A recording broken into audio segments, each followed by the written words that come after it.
generation CTS-V owners in my driving intelligence community. This is some material I pulled out of my collection of the Magnaflow exhaust upgrade I did on my 2006 CTS-V. Gen 1s go from 2004 to 2007.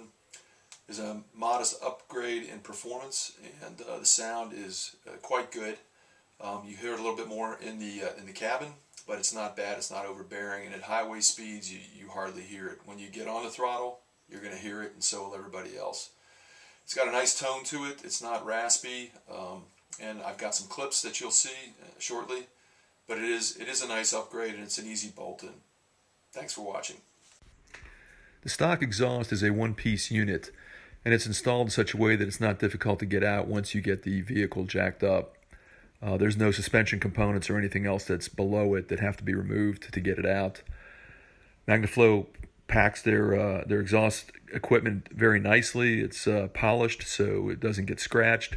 You can see in this photo that the tip on the Magnaflow is significantly bigger than the stock. And here's a photo of the two exhaust systems next to each other. And because the Magnaflow is in pieces, it makes for an easier installation using all the stock hangers. And with the clamps, it makes it easy to adjust once you get the entire system hung. Here's a before and after shot of the installed unit showing the tips. A little hard to see, but now let's listen to the exhaust.